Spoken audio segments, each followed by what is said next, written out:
káàbọ̀ padà sórí ojú ọjà gbogbo bí tó ń wò mí nínú ilé gbogbo ẹ̀yin tèmi nínú ilé ẹ̀yin náà mọ̀ pé omi làbùwẹ̀ omi làbùmu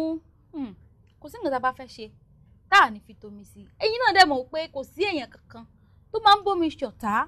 tá a bá fẹ́ ṣe ìgbéyàwó a máa lomi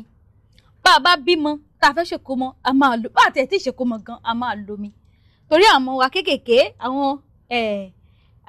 ọmọ kéékèèké tọ́lọ́run ṣẹ̀ṣẹ̀ fún wa iná mọ̀ pé kò sí ni wọ́n máa mu omi tá bá wá fẹ́ ṣòkú àgbà ńkọ́ a máa lomi nínú ilé àjẹun kò sí ni a máa bu omi a máa mú a máa bu omi a máa fi wẹ̀ kò sí nǹkan kankan tá a fẹ́ ṣe láyé yìí tá à ní lomi ìdí nìyí tí mo fi gba Dimiraj International Limited lálejò lórí ojú ọjà lẹ́ni o ọdún ni wọ́n o wọn ìṣàìmọ̀ fún olóko ìyá mi Dimiraj ẹ bá káwọn ará lé ẹ kú kalẹ̀ gbogbo ará lé tó ń bọ̀ àwọn náà ń jẹ yín mẹ́sàn-án mẹ́wàá wọ́n jẹ yín ní ho fún wẹ́yìn tẹ́mi nínú ilé Dimiraj rèé Dimiraj Waters èmi ọmọ yín àbúrò yín ọ̀rẹ́ yín olólùfẹ́ yín mo endorse Dimiraj because tó máa sọ nípa ti omi lórílẹ̀‐èdè wa lénìí thumbs up ìyá mi ẹ bá mú Dimiraj lénìí ẹ jẹ́ káwọn ará lé mọ̀ pé no bóyá kó má lọ di pé ẹ tún ti change máa fọ ara mi jà kó má di pé ẹ tún ti lọ change ẹ lọ change omi a tún test ẹ wò bí ti tọ̀sẹ̀ tó kọjá bóyá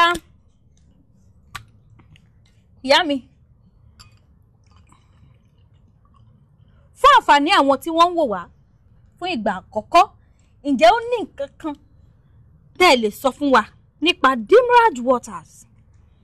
kí lẹ lè sọ fún wa nípa Dimiraj. nǹkan tí mo kọ́kọ́ lè sọ ni pé omi tí èmi mu nílé mi tí mo dẹ̀ fi ń ṣe àlejò a dẹ̀ ṣe níbi tó mọ́ tóní wọ́n sọ pé nǹkan téèyàn bá fẹ́ kí wọ́n fi lọ̀yàn wọ́n fẹ́ fi lọ̀yàn kéèyàn make sure pé ó wà pa òun náà ló máa fi lè lọ ọmọ ẹnìkejì so omi tèmi mu nílé tí mo fi ń ṣàlejò tí a fi ń ṣe pàtí tá à ń mu day to day mímú wa ni à dẹ̀ ṣe pure water à ń ṣe dispenser àwa ń ṣe bottle náà. Really? So ó dá mi lójú. gbogbo ẹ̀yin ará ilé mo fẹ́ wò lẹ́ẹ̀kan sí kámẹ́rà ẹ bá ń wò ó aláìní ìdọ̀tí ń nomi yìí o inú rẹ̀ mọ́ o òun ni mò ń wò ẹ̀yin ará ilé láti inú rẹ̀ yìí mò ń wò yín ok gbogbo ẹ̀yin tèmi ẹ jẹ́ kí n test omi o kí wò bóyá bá a ṣe mú ní agátá wíì.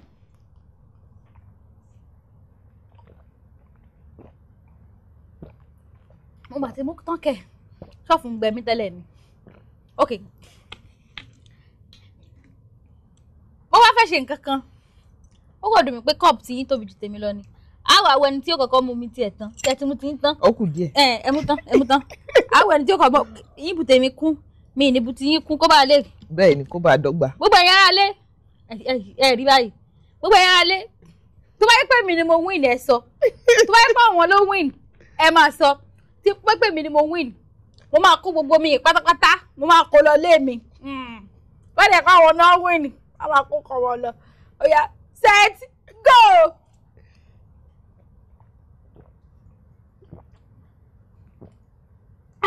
ọ̀tọ̀ màmá mú lọ.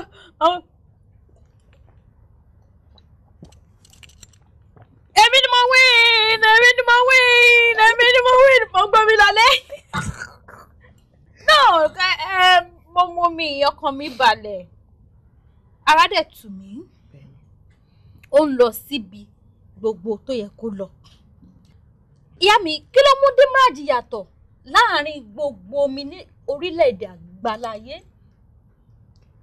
omi tí Ọlọ́run fi àṣẹ sí ni tó dẹ̀ ní àlùbáríkà ìyẹn kọ́kọ́ jẹ́ ẹyọ kan then a mọ̀ pé omi kò gbọ́dọ̀ ní taste kò gbọ́dọ̀ ráyàn lẹ́nu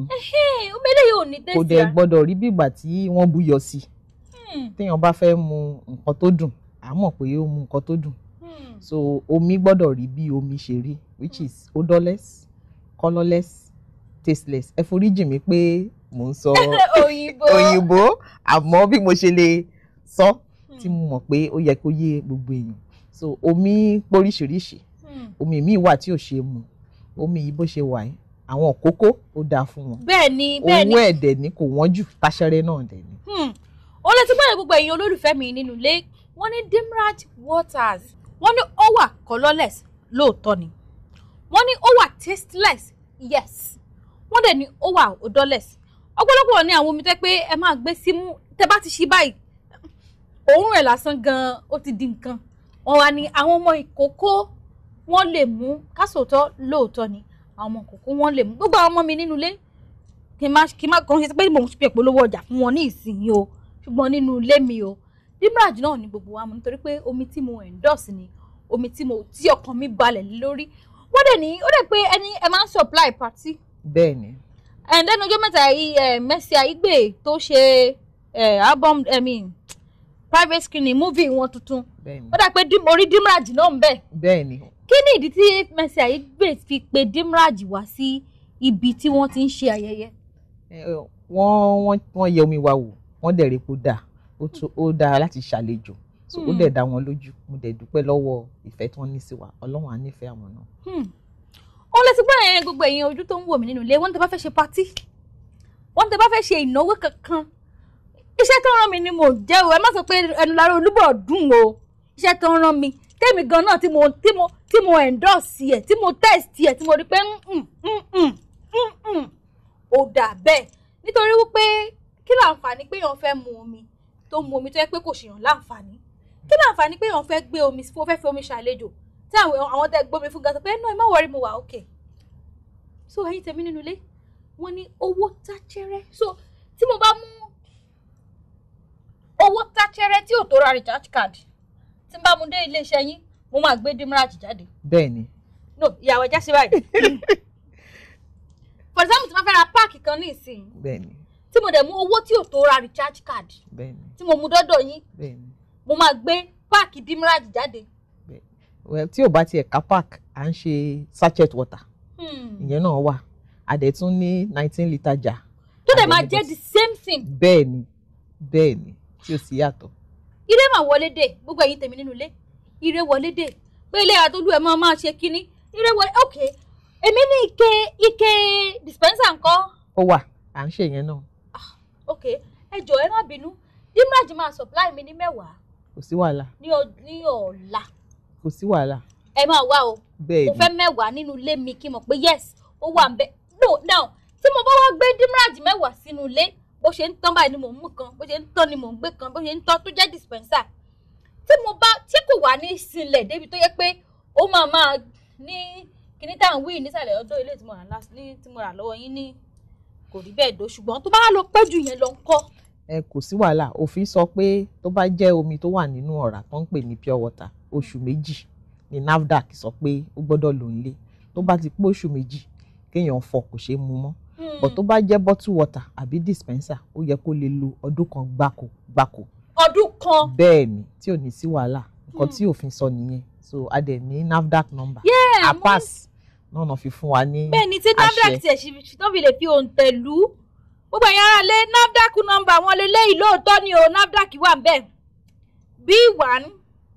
5298 òní NAFDAC number yín B1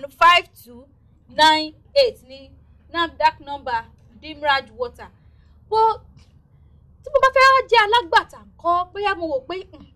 kò mi ò ríṣẹ́ àbí mo níṣẹ́ mo nílé iṣẹ́ ńláńlá mo ní supermarket mo dẹ̀ fẹ́ darapọ̀ pẹ̀lú Dimiraj ìyẹn tún kọ́.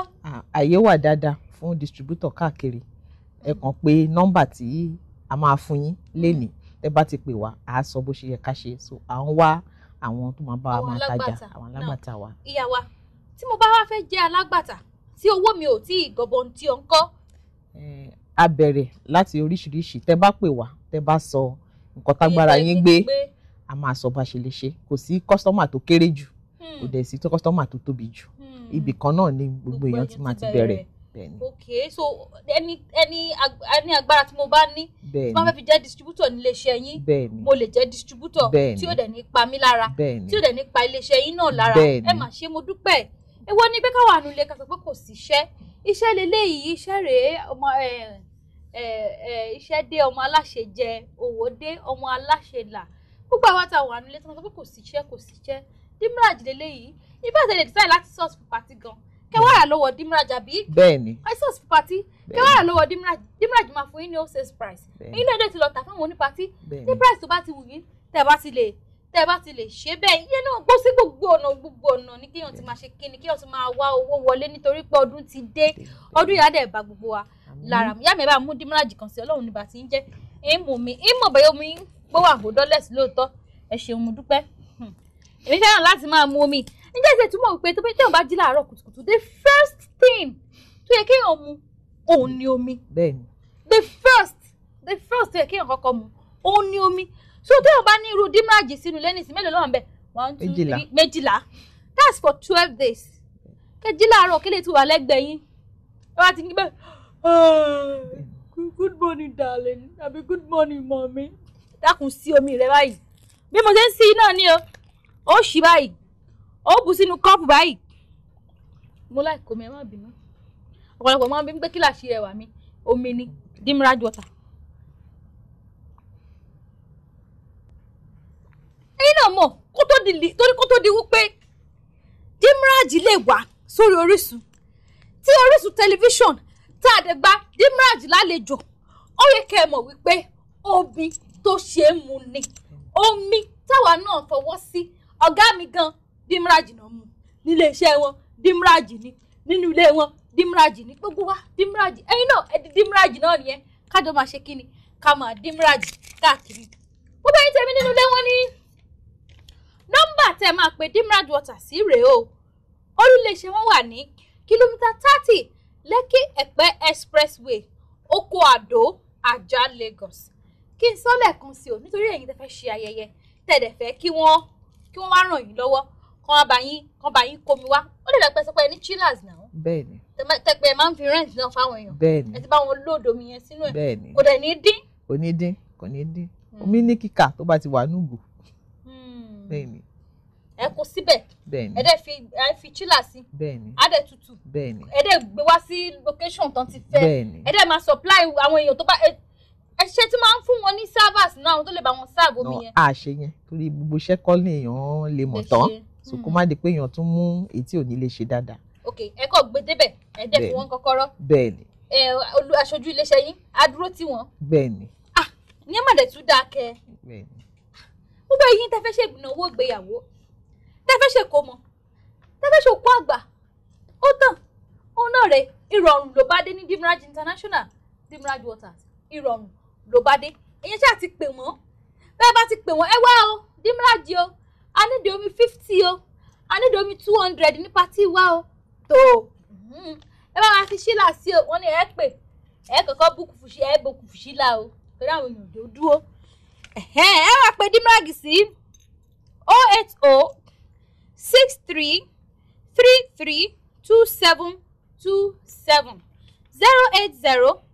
63 33 27 27 wọ́n ní àwọn ń wá alágbàtà káàkiri orílẹ̀-èdè Nàìjíríà pátápátá tó wáyé tẹ̀mí nínú ilé lẹ́ẹ̀kan sí mo endorsed Dimiraj water fún gbogbo ojú tó ń wò mí nínú ilé tẹ̀bí tarátọ̀rẹ́ tojúlùmọ̀ tọmọdé tọkùnrin tóbìnrin ẹ máa mu Dimiraj waters àti aláboyún ó dà fún yín ẹ̀yin náà mọ̀ pé omi mímu ó dà fún yín lọ́pọ̀lọpọ̀ àwa aláboyún gbogbo wa